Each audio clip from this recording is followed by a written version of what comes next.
Okay, we're here at the Expo Center where the West Texas Fair is going to be. There's going to be a lot of changes, there's a lot of construction happening. Everyone is asking questions, no one knows where anything is going to be. So we're going to go inside and talk to Rachel Johnson. She's the person in charge of all of this, and she's going to tell us how everything's going to work, the entrances, the food booths, the attractions. So let's go to it. Hi, I'm Rochelle Johnson with the West Texas Fair and Rodeo and the Taylor County Expo Center. And what we see behind us is the second phase of our construction. This will be the new event center for all horse shows and livestock shows. We'll move all dirt events out of the Coliseum and to this new event center. It will not be completed by fair time, but it will be completed by the time we get to the Western Heritage next year. The other part of the segment that we've got under construction right now is where the old livestock barn was, and it is going to be paved by the end of this week, and so we'll have asphalt down, and that's where the carnival is going to go during the West Texas Fair and Rodeo. This is where the livestock barn used to be. It probably came to about here where we are, and obviously the barn has been completely demolished. We'll come up here and get out and take some pictures here and talk a little bit about what we got going on here. Okay.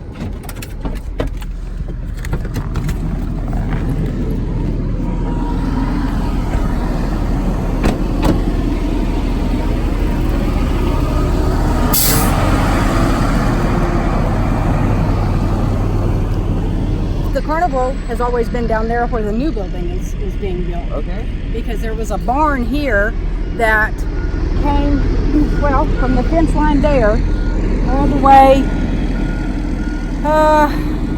not quite to where that big light pole is, but all the way down there. There was a large barn here that was built in the late 40s, early 50s. And so it was really out of date and was going to cost about as much money to renovate and bring up to today's standards as building a new barn did. So we just, because of the other events that we have here, we chose to just knock this down and build the new facility down there. The theory is to try to keep all of our livestock and equine events separated from our people events, because we rent all of these buildings out here for birthday parties and wedding receptions, quinceañeras, that type of thing every weekend. So by getting rid of all of the buildings right here, we'll have a great parking lot for those events every weekend. You mentioned the things that we were going to be doing there, the behind the scenes part of thing. Right. How's that going to work? Well, that's going to continue. That'll continue to be fenced off during the fair, and actually where we're standing will be fenced off during the fair. But as we look over here to the general office, we'll have a pathway from the front part of the facility that'll come over to the carnival area and then down into our food booth area. We'll also be utilizing our east entrance, which is one of our main entrances, as a place for people to come in for the fair. So you mentioned the fair is going to be that way. That way, so we can turn around here and look at it. What we have here, you can see that they're still watering and getting the ground prepared. It's going to get asphalt put down on it by the end of this week. And then the carnival will set up in this area as well as some of our other outside vendors for the fair. So we can be sure that there's going to be a fair. That most definitely there will be a fair. This construction company is working 24/7 to make sure we're prepared for it. Now, I've heard a lot of people say there's going to be a different setup for the fair. Correct. What would that setup be? Like the food people, the attractions, everything? Everything. Well, first and foremost, as we said before, the carnival used to be set up where the new building is right now under construction. So we're moving the carnival to the east end of the facility. So that's a major change in the fair. Our food booths and all of our outside vendors have been down what we call the midway that has kind of formed into the carnival. They're going to be side by side now, and so what we've done is we've flipped how our food booths, our temporary food booths, are stationed. We've changed where we're going to have them during the fair to be in what we feel will be the better traffic pattern for them based on the new setup out here. Several of our permanent food booths have already been demolished, and the rest of them will be demolished after this year's fair, and we will go straight to just having food trucks and trailers out here as opposed to having the permanent food booths. That decision was really made from an economic decision, but also because those booths are only used 10 days out of the year, and we wanted to have a facility that was multifunctional 365 days out of the year. Right, the carnival's going to be right behind me, and then our food booths that are here still are going to be with us, and then we'll have more food trucks and the other vendors, whatever it might be, whether it be clothing or jewelry or whatever that sets up outside, we'll have those outside as well. So it'll be side by side, it'll be next to the buildings. It's going to be a little bit more compact, but once we get this area developed in phase 3, as well as getting the second facility finished in phase 2, the traffic flow will really make sense to everybody.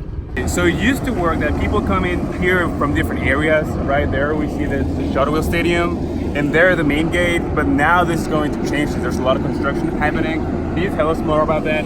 Well, what we plan to do this year is to continue to use the north gate that's east of the Coliseum. That's been our main focus because of the large parking lot there, as well as this east gate closer to the airport. Those people that are parking over on our west parking lots, as well as parking over at Shotwell, we will have shuttles to bring them back and forth. We made the decision not to bring them next to the construction of the new facility because we didn't feel that was safe. So we're going to pull them around the parking lots and bring them in with shuttles. And you think there's going to be enough parking lot for everyone? I believe that there will be. We've going to have to just adjust a little bit and be happy with one another, but we're going to have to make it through this construction. It's just a little bit of that has to go on. Okay, so can you just point directly where's the entrance going to be? Okay, well, we have this main entrance right up here. I don't know if you can see the stop sign, but I always refer to the zoo sign. We're kind of across from the zoo main entrance to come into our large parking lot here. And then if you'll see the rock gate or the rocks down here, the rock pillars, that'll be the other entrance that people can come through. Okay, so it'll only be those two entrances? Yes, for our spectators. Now we'll have livestock gates that'll be open for different events and our rodeo gates, but for our general public spectating, those will be the gates we ask you to come through. As you can see, this is where the West Texas Fair and Rodeo is going to be, and we talk about the food, we talk about how we're going to get in, the attractions, how everything is going to be. Now let's talk about the dates. How is this going to work? When is it going to be? Well, we'll start taking entries to our Creative Arts on September the 3rd, so that's Tuesday after Labor Day. Thursday on the 5th of September will be Sneak a Peek. Well, everybody can come on the grounds free of charge, but get to see all of the rides and so forth that are available. And then starting on the 6th, running through the 14th of September will be the West Texas Fair and Rodeo. We've got a great lineup of entertainers on our stage. We've got great livestock shows, great rodeo planned, and so we just hope everybody will come out. Thank you very much, Rochelle. That was very helpful. I know people will appreciate that. I know this is a big deal in Abilene. And anything else you want to tell us? No, just thank you very much for coming out. We look forward to seeing you during the fair. All right. Well, this is Martin Mercado with Big Country Homepage. Thank you.